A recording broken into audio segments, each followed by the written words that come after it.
We continue now with the JFK assassination, part 8, and the smoking guns. Now, what the Warren Commission defenders want you to believe is that these trained professional doctors here at Dallas, who dealt with gunshot wounds almost on a daily basis, they couldn't tell the back of the president's head from the top of his head. That's what they want you to believe, folks. And you can believe them if you want to, because there's no law against it. Believe whatever fairy tales you want to believe. And perhaps this explains why the woman standing nearly right next to Mary Mormon filming the motorcade, why that film has never been seen.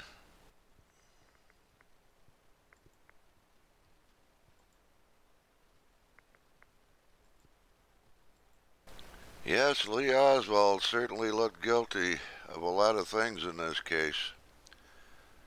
But when you look at his demeanor, it's either one of two things. He was either guilty in covering it up, or he had infiltrated a plot to murder the president and got caught in the middle as the patsy. One of the two things happened here. And as far as the Warren Commission, here's the testimony the Dallas doctors gave him.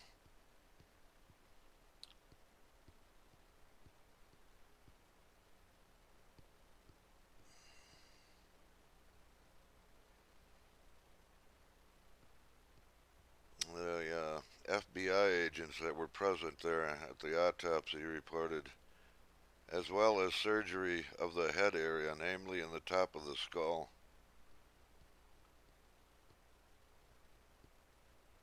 And the Dallas doctors were telling the Warren Commission, along with many others, right side of the head, the back of the head, posterior skull occipital region, right posterior part, and on and on and on, every single one of them.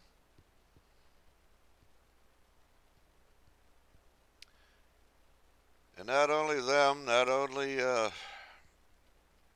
Zapruder and the rest, but there were many other witnesses there. The Newmans.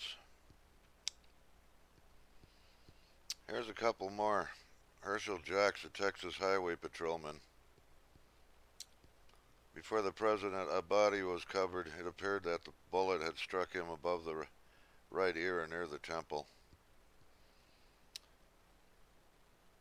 Emmett Houston, who was another closest eyewitnesses.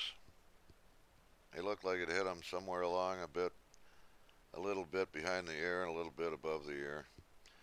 Here is Clint Hill, the Secret Service agent that went with the president to the hospital. What did he observe? The right rear portion of his head was missing. It was laying in the rear seat of the car.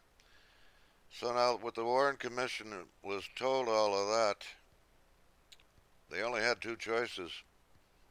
Explore it and find out the reasons why, or deny it and falsify their report, which they did. Right here in the Warren report, the autopsy disclosed a large head wound observed at Parkland.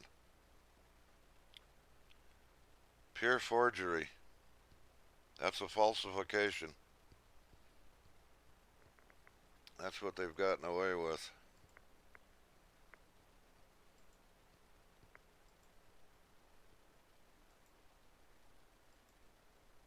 You know, there's so much. This thing reeks of conspiracy so much, and there's so much of it, one hardly knows where to start here.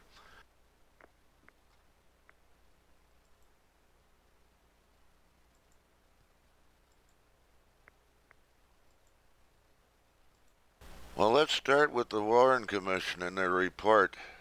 To begin with, the biggest case for conspiracy can be found in the Warren report itself. But where it can't be found is in the Warren Commission's conclusions or collusions. that you won't find a breath of it.